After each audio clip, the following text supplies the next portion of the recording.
2 1สวย2 1 2 1การบริหารงบ800 USDT เฮ็ดแบบใดไปเบิ่งวิธีนำกัน1ตั้งเป้าหมายกำไรหรือว่า Take Profit เก็บ 10% ของต้นทุนคือเก่า 10% ของ800เหรียญก็คือเท่ากับ80เหรียญมื้อหนึ่งเก็บประมาณ3รอบถือว่าเป็นจำนวนที่โคตรหลายเลยเนาะเก็บ3รอบลงมาเป็นจำนวนที่โอเคละ2ตั้งเป้าหมายเสียหรือว่า Stop Loss พลาด4ไม่ติดแม่นให้หยุดทันทีอันนี้ก็ต้องมีการตั้งเป้าหมายเสียเพื่อป้องกันบ่ให้พอร์ตกลายเป็นศูนย์ในกรณีที่เราพลาดติดกัน3การเดินเงินสำหรับการเดินเงินเริ่มต้นเดินอยู่ที่40คูณมาเป็น50คูณมาเป็น100กับ5และไม้ที่4คูณมาเป็น222พลาด4ไม้ติดเจ้าจะเสียอยู่421เหรียญเนาะพลาด4ไม้ก็คือ stop loss ทันทีหรือว่าหยุดทันทีถ้าบ่พลาดเกิน4แน่นอนพอร์ตเจ้าจะได้กำไรตามเป้า 10% 4เลือกตลาดที่ตัวเองถนัดในการเทรดหรือว่าในการเข้าออเดอร์ตลาดนี้เปิด24ชั่วโมงเทรดตอนใดก็ได้เนาะแต่ต้องเลือกเทรดตอนที่ตลาดมันงามหรือว่าเป็นตลาดที่ตนเองถนัดในการเข้าจึงเข้าและ5เลือกเทคนิคที่เข้ากับตลาดนั้นๆเนาะเลือกตลาดแล้วก็ต้องเลือกเทคนิคที่เข้ากับตลาดที่เราเทรดพร้อมและ6ข้อสำคัญที่สุดเทรดตอนที่อารมณ์ดีเมื่ออารมณ์ดีจึงเข้าเทรดอารมณ์บ่ดีบ่ให้เข้าเทรดเด็ดขาดเมื่อวางแผนเรียบร้อยต่อไปก็คือเข้าสู่การเทรดตัวจริงนำกันตอนนี้เข้ามาอยู่ที่หน้ากระดานเทรดของ XR Trade คือเก่าอยู่ในหน้ากราฟของ Dogecoin มื้อนี้เป็นตลาดมื้อวันเสาร์เนาะวันเสาร์นี้อาจจะเป็นมื้อที่มีวอลลุ่มการซื้อขายน้อยเนาะแล้วก็เป็นแท่งเสมอค่อนข้างหลายตอนนี้แนวโน้มกำลังลงเนาะจากประวัติผ่านมานี่เห็นแท่งเสมอโคตรหลายเลยบ่ล่าสุดที่ว่าอยู่ใกล้ๆนี่ก็1แท่ง2แท่ง3 4 5 6 7 8 9 10ขนาดว่าอยู่ใกล้ๆที่เห็นนี่10ปลายแท่งละเป็นไม้แรกไปอยู่ที่44เนาะตามแผนของเราไม้นี้ซื้อรอบนึงโอ้ไม้นี้นี่อันตรายละเนาะเป็นหยังคือซื้อเนาะเพราะว่าตลาดที่มันเป็นตลาดที่แท่งเทียนแบบมีวิบวับแล้วมีเสมอหลายหั่นถ้ามันจงใส่ด้านเทิงแม่นค่อยจะซื้อจงใส่ด้านลุ่มแม่นค่อยจะขายเนาะแต่เมื่อกี้กดซื้อปุ๊บมันดีดขึ้นไปเลยเนาะ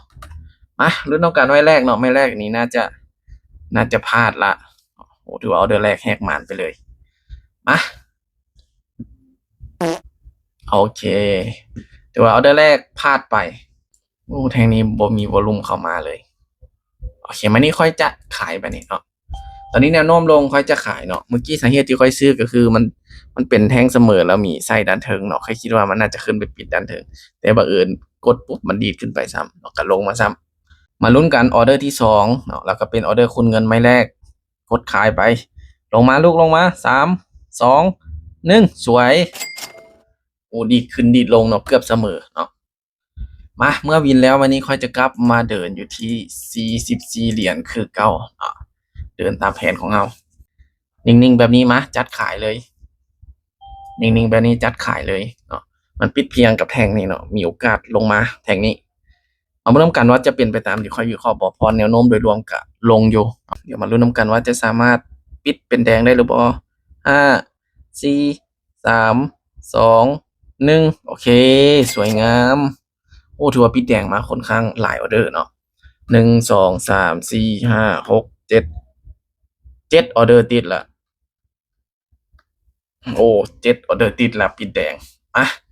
วินแม่นี่ค่อยจะเดินอยู่ที่44คือเก่าเนาะตอนนี้ค่อยกำไรอยู่ที่45.3เนาะอีกออเดอร์เดียวถ้าออเดอร์นี้วินค่อยจะกลับไปถึงเป้าเลยโอเคแม่นี้จัดขายอีกรอบนึงขอออเดอร์นี้ออเดอร์เดียวปิดแดงไว้ก่อนลูกถ้าวันนี้ปิดแดงก็ถือว่าจะฮอดเป้าแล้วอาจจะขึ้นออเดอร์ต่อไปลงมาก่อน4 3 2 1โอ้เสมอซ้ำโอเคบ่เป็นหยังเสมอบ่ได้บ่เสียมาไม่นี้เราไปต่อมาเบิ่งกันที่ออเดอร์นี้เนาะถ้าว่าบ่มีการเคลื่อนเดี๋ยวค่อยจะขายแม่นี้เนาะโอเคแม่นี้จัดขายเลย ขายไปอีกหอมหนึ่งเนาะขายไปอีกหอมหนึ่งอาจจะเป็นจุดที่มันกลับตัวเนาะตอนนี้ขึ้นทะลุจุดที่มันพักตัวอยู่นี่แล้วเนาะโอ้ขึ้นโคตรยาวเลย2 1พลาดอีกแล้วเนาะแต่ว่าตอนนี้ยังมีกำไรอยู่ที่1 เหรียญมาวันนี้ค่อยจะเกี่ยมออเดอร์บายโอเควันนี้จัดบายเลยซื้อขึ้นไปเลยซื้อขึ้นไปเลยขึ้นไปได้บอลูกขึ้นไปได้บอโอเคขึ้นมาแล้วตอนนี้ขึ้นมาแล้วขึ้นมาแล้ว4 3ขึ้นไปก่อน2 1สวยโอ้เนาะเกือบเสมออีกเนาะมาเดี๋ยวนี้ปิดแดงเพียงกันเลยเนาะไม่นี้จัดบ่ายอีกซื้อขึ้นไปอีกรอบหนึ่งมาลุ้นน้ำกันเป็น7 6 5 4 3 2 1ขึ้นไปได้บ่โอ้ยเสมออีกแล้วโอ้10 กว่าวิเนาะอยู่บนเก่าเลยแต่อาจจะมีแทงเสมอค่อนข้างหลายโอเคนิ่งๆแบบนี้มาจัดซื้ออีกรอบหนึ่งเอาขนาดว่ากด2 วิสุดท้ายแล้วเนาะยังดีดขึ้นไปแนวนี้เนาะอันตรายเลย3 2 1โอ้พลาดอีกแล้วเนาะบ่เป็นหยังมื้อนี้คูณเงินมาเป็น50คือเก่าโอเคแฮงขายมาแบบนี้มื้อนี้จัดเซลเลยจัดเซลลงไปเลยออเดอร์นี้มาลุ้นนำกันออเดอร์นี้ค่อยจัดเซลไปโอ้ยขึ้นไปซ้ำ3 2โอ้ดีดขึ้นไปซ้ำเนาะพลาดอีกแล้วตอนนี้พลาด2 ออเดอร์ติดแล้วเนาะมาเบิ่งนำกันออเดอร์นี้เนาะออเดอร์นี้คันปิดเขียวเพียงกับแดงนี่ค่อยจะเกี่ยมเซลออเดอร์นี้โอเคมื้อนี้จัดเซลเลยขายลงมาเลยลงมาก่อนลงมาก่อนลงมาก่อนแทงนี้ลงมาก่อนลงมาลูกลงมาหน่อยเดียว5 4 3 2 1สวยโอเคถือว่าดีดลงมาให้วินเนาะโอ้ตลาดเสาร์อาทิตย์นี้ค่อนข้างจับจุดยากแฮงเนาะคันบ่วินก็จำเป็นต้องได้คูณเงินอีกเนาะมื้อนี้จัดเซลเลยขายไปอีกรอบหนึ่งกันที่ออเดอร์นี้เนาะโอ้ยขึ้นไปสูงแท้มื้อนี้ค่อยจัดเซลลงไปเนาะแต่ว่าขึ้นสูงแฮง2 1โอเคถือว่าพลาดไปอีกละโอ้ถือว่าเป็นอีก EP หนึ่งเนาะที่ออกออเดอร์หลายเนาะคันทะลุบ่ได้มื้อนี้จัดเซลเลยเอ้าพัดทะลุขึ้นไปซ้ำกดปุ๊บดีดปั๊บเนาะแต่ก็มีโอกาสอยู่เนาะมันต่ำไส้ตัวนี้เนาะมันต่ำไส้ตัวนี้ลงมาก่อนลูกลงมาก่อนลงมาก่อน2 1โอ้เสมออีกแล้วทุกคนไปเบิ่งกันที่ออเดอร์นี้ประมาณ2 วิโอเคเซลอีกรอบหนึ่งลุ้นกันออเดอร์นี้โอ้ดีดขึ้นไปเขียวแล้วก็ดีดกลับลงมาเนาะ3 2 1โอ้ยวิสุดท้ายมันดีดขึ้นไปซ้ำโอเคมามื้อนี้ค่อยจะซื้อเนาะเพราะว่ามันทะลุจุดที่มันเคยขึ้นเมื่อกี้แล้วเนาะได้บ่ลูกดีดกลับขึ้นได้บ่ดีดกลับคืนได้บ่5 4 3 2 1โอ้พลาด3 ไม้ติดจนได้ทุกคนอีกไม้เดียวจะฮอดเป้าได้คูณเงินมา2 ไม้เป็น3 ไม้ติดละไม้นี้ถือว่าเป็นไม้คูณเงินไม้สุดท้ายถ้าว่าออเดอร์นี้พลาดถือว่าค่อยจะได้เสียตามเป้าหรือว่า stop loss เนาะ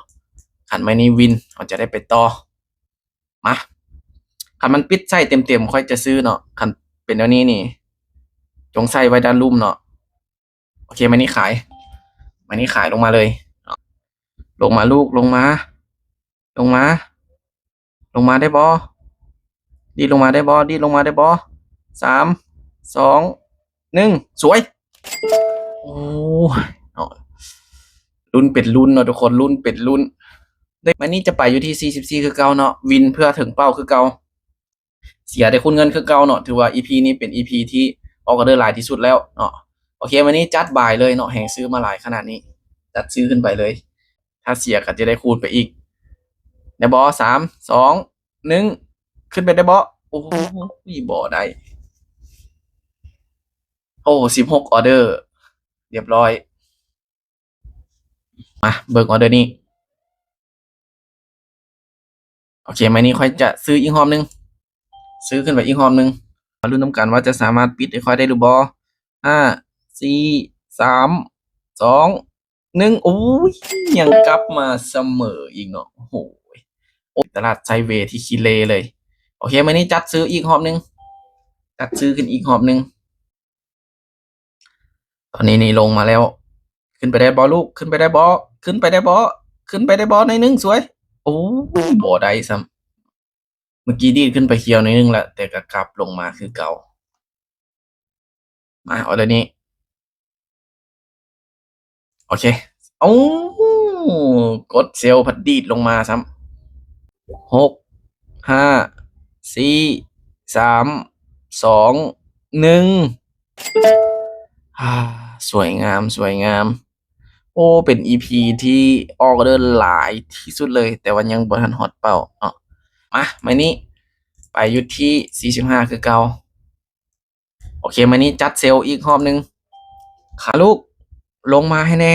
บ่อยากคูณเงินแล้วโอ้โอ้โธขึ้นโคตรสูงเลยพลาดอีกแล้วพลาดอีกแล้วมาเบิ่งกันเอาเดี๋ยวนี้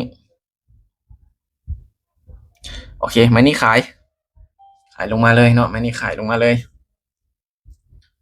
พอดีเห็นแฮ่งขายเทเข้ามาตอนวิสุดท้ายเนาะไปเบิ่งก่อนว่าเฮาเทรดจากออเดอร์แล้วโอ้โธ2 4 6 8 10 12 14 ละ16 18 20ออเดอร์ละโอ้ออเดอร์นี้เป็นออเดอร์ที่21เป็นออเดอร์ที่21โอเคลงมาแล้วลงมาแล้ว4 3 2 1สวยโอ้จะได้หยุดละเนาะอันไปต่อนี่ก็คือสิยาวกว่าอีกเนาะตอนนี้กำไรมา 75.7 เนาะหรือประมาณ9%ปลายเนาะเกือบฮอด10%อีกประมาณ4จุดปลายเนาะ4จุดปลายจะฮอดเป้าเนาะบ่เป็นหยังเนาะเหลือประมาณ3เหรียญ4เหรียญนี่เราสามารถหยุดได้เนาะคันเหลือเป็น10นี่ก็เราสามารถไปต่อได้เนาะแต่ว่าเหลือน้อยเดียวค่อยจะหยุดละเนาะเพราะว่าออกออเดอร์ไปหลายแฮงเนาะตั้งว่า21ออเดอร์เนาะโอ้ถือว่าเป็นคลิปที่ยาวที่สุดในการแชร์ความรู้เกี่ยวกับการบริหารนี่เลยเนาะ คลิปนี้เนาะค่อยบ่ได้สร้างขึ้นมาเพื่อสักส่วนแต่อย่างใดเนาะสร้างขึ้นมาเพื่อเป็นกรณีศึกษาหรือว่าเป็นความรู้ให้กับเทรดเดอร์เนาะที่อยู่ในวงการนี้เนาะที่บ่รู้จักการเดินเงินบ่รู้จักการบริหารบ่รู้จักการวางแผนให้เบิ่งคลิปนี้เป็นกรณีศึกษาเนาะสุดท้ายเนาะทุกๆการลงทุนมีความเสี่ยงไผที่ยอมรับความเสี่ยงบ่ได้ข้อยบ่แนะนำให้เข้ามาในวงการนี้เพราะว่าความเสี่ยงสูงแรงเนาะ